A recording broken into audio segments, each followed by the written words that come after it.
make a difference in your life and the lives of others.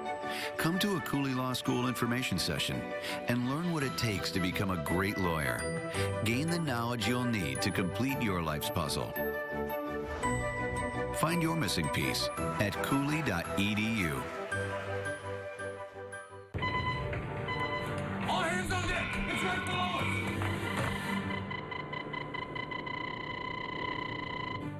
Get hooked on delicious with 2 tangy Filet-O-Fish sandwiches for just $3.50. Live from the station taking action for you, this is ABC Action News.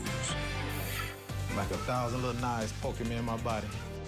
Now at 11, we're hearing tonight from one of the men who survived an attack by as many as 100,000 killer bees. Good evening. I'm Jamison Euler. And good evening. I'm Wendy Ryan. Thanks for joining us. That attack sent 2 men to the hospital. Our Chris Trinkman spoke to one of those guys tonight. He joins us live from Picnic Island Park in Tampa with more. Chris? Well, the 2 park employees were operating a front end loader, removing some garbage in the park when they happened upon this hive. When they went to remove the trash, they literally spilled the bees. My ears and right here was just throbbing with pain. It's the worst feeling because it just had so many and they wouldn't stop. This was the nightmare Rodney Pugh and his coworkers stumbled into, and they paid the price in bee stings. What did that feel like? Like 1,000 little knives poking me in my body.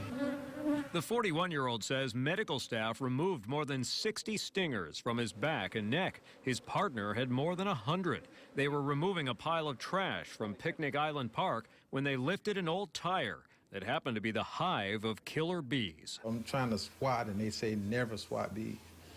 So they was all in my face, on my back, and on my shirt. So I jumped out of the payloader and ran for my office. Because these were Africanized bees, they were relentless, chasing Pugh 75 feet down the road. They were aggressive. They was like nonstop. And even when we got to the office, there was like a little swarm by the office. Jonathan Simpkins with Insect IQ is called in to destroy the hive, but because of their aggressive nature, he says this will hardly be his last encounter with killer bees. This pile of rubbish wasn't moved for 3 years. So this colony's been here and breeding and sending out colonies. The European bee will swarm once or twice a year. The African up to 17 times. And we're right near Port Tampa. Insect IQ tells me they believe these bees came from another country, possibly South America or Africa, on board some of the port ships. Now, what makes these bees so dangerous is that they're very similar to regular honeybees. So if you happen to stumble upon a hive, you need to be extra careful, because if you disturb them before an exterminator comes out, they will attack. We're live in Tampa. Chris Trinkman, ABC Action News. Chris, thank you. We're learning tonight that a memorial service will be held for the Seffner man who was killed last week by a sinkhole. Jeff Bush's family held a wake for him near that hole that swallowed him while he slept. Crews finished filling that hole today, then fenced off the area for safety. That lot is owned by Buddy Wicker, who says he trusts the county made the right decision by leaving Jeff's body in the ground. I believe what he said. He told me that that was unsafe ground and that it could go at any given minute. And I believe him. Well, the family says they plan on holding a memorial service for Jeff since they cannot give him a proper burial. Now a consumer alert you need to know about. This as contractors begin bombarding the Seffner neighborhood where that deadly sinkhole opened up last Thursday. This is the time when scammers like to strike. Our Jacqueline Ingles is taking action for you. She joins us live with more on that. Jacqueline? While residents here in this neighborhood are trying to heal following this tragedy, Wendy, there are people out there who are trying to take advantage of this situation. I spoke tonight with a consumer investigator who's offering tips on how you can prevent this from happening. It's just like ambulance chasers. With a deadly sinkhole opening in Seffner, contractors, inspectors, and lawyers are knocking and calling. We've had 3 contacts of people wanting to represent you.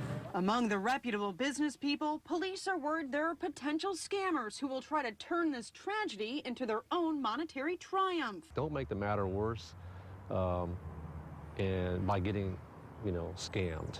Kevin Jackson with the Hillsborough County Consumer Protection Agency walked this neighborhood, warning residents of potential sinkhole scams. He says the first thing homeowners need to do is call their insurance agent if they have one. If there's insurance, you want to go through them first and have them approve the claim, approve the process, approve who's going out there. But for those without insurance, a contractor's pitch can sound pretty tempting, especially as paranoia sets in now that another sinkhole opened just a mile and a half away. Before hiring someone, Jackson says you need to do some digging. Doing some research with the companies, how long they've been around, check for complaints, check with proper licensing. The worst thing you can do is go rushing into a decision only to get duped. But I'm keeping all the cards and the letters and just see what's coming in.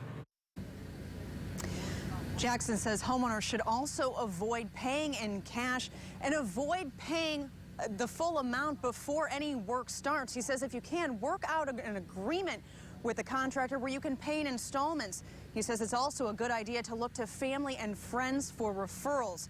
Now, if you need more help, you can call the Hillsborough County Consumer Protection Agency. You'll find their number on our website, abcactionnews.com. We're live tonight in Seffner. I'm Jacqueline Ingles, ABC Action News. Now.